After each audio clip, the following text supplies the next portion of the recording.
देखिए, एक राजा ने अपने राज्य में घोषणा कर दी कि मेरे राज्य में एक बकरा है, उस बकरे को जो संतुष्ट कर देगा, जो तृप्त कर देगा, उसे मैं आधा राज्य दान में दे दूंगा। ऐसी घोषणा करवा दी। लेकिन उसमें एक शर्त रखी। शर्त क्या रखी? शर्त ये रखी कि जो व्यक्ति इस बकरे को ले जाएगा, संतुष्ट करने का प्रयास करेगा, उसके बाद में इसका परीक्षण होगा, और यदि परीक्षण में वो व्यक्ति सफल नहीं हुआ तो उसे जेल में डाल दिया जाएगा। प्रभु प्रेमी जनों, ये चर्चा जगह जगह फैली। सभी व्यक्तियों ने सुना, विचार किया कि हमारे यहाँ तो कहीं गाय हैं और अन्य पशु हैं, हम उन्हें तृप्त करते हैं, लेकिन ये छोटा सा बकरा हम तृप्त नहीं कर पाएंगे, तुरंत कर देंगे, हमारी जेल जाने की नंबर ही नहीं आएगा, जरूरत ही नहीं पड़ेगी, हम इसे तृप्त कर देंगे। कुछ आधे राज्य के लालच में हो करके वहां लाइन लग गई। जैसे ही राज दरबार में लाइन लगी तो वहां जाकर के राजा अपने नियम शर्तों के अनुसार कहने लगे कि इस बकरे को जो ले जाएगा, या के जो नियम है वो पालन करना होगा। तो सभी लोग कहने लगे कि आप चिंता मत करिए महाराज, आप अपने बकरे को हमें दे दो। एक व्यक्ति ले गया, ले जाकर के उसने विचार किया कि इसे तृप्त कैसे किया जाए, तो उसने हरी घास में जाकर के छोड़ दिया, और वो बकरा 10 बजे से लेकर के 5 बजे तक वही घूमता रहा, तृप्त होता रहा, संतुष्ट होता रहा। 5 बजे का समय हो गया। उस व्यक्ति ने मन में विचार किया कि अब तो दिखाई दे रहा है कि ये तृप्त हो गया, अब इसे ले जाकर के दरबार में इसका परीक्षण करवाता हूँ। तो प्रभु प्रेमी जनों, क्या हुआ? जैसे ही परीक्षण करने का नंबर आया, बकरे की तो आदत होती है, कितना भी तृप्त हो, कितना भी संतुष्ट हो, बिल्कुल भी भूख नहीं हो, फिर भी वो दूध में जरूर मुंह डालता है। यही स्थिति हमारे तुम्हारे मन की है। आज हमारी तुम्हारी आवश्यकता है 5,000 रुपए की।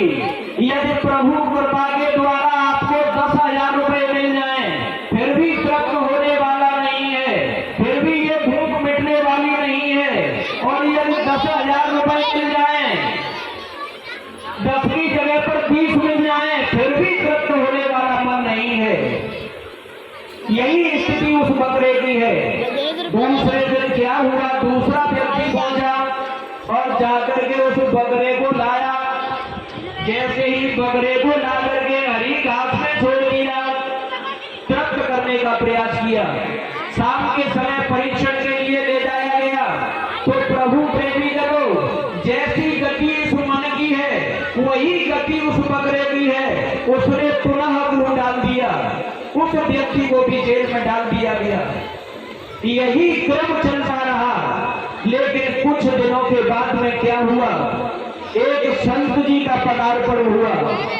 संतों के द्वारा जो प्यार की भावना होती है, हम और आप सभी गृहस्थों के अंदर, गृहस्थों के ऊपर जो संकट आता है, उसकी निवृत्ति करने के लिए संत जी अपने त्याग के द्वारा ऐसा सूत्र फिट कर देते हैं कि वो संकट टल जाता है। संतों की महान कृपा होती है। एक दिन संत जी ने मन में विचार किया कि यदि यही क्रम चलता रहा तो इस गांव में कोई भी व्यक्ति सोच नहीं करेगा, क्योंकि लालच है, आधा राज्य दान में मिलेगा। इस लालच की वजह से लाइन लंबी होती जा रही है। इसका हमें निराकरण करने की आवश्यकता है।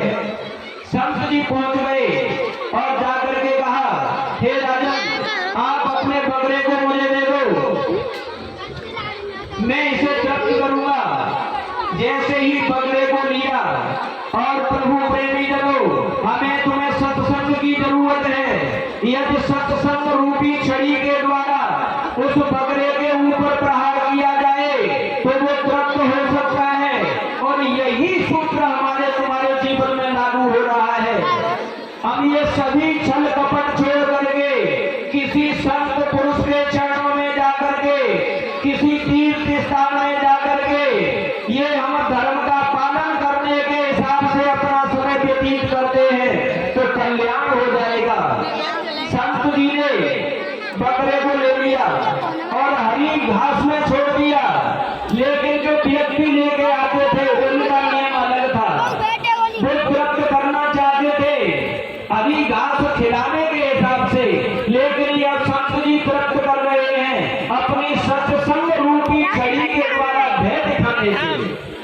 हरी घास में छोड़ दिया, लेकिन जैसे ही बकरे ने घास की तरफ मुंह किया, महात्मा जी के हाथ में एक छड़ी थी, वो मार दी, घास को नहीं खाने दिया।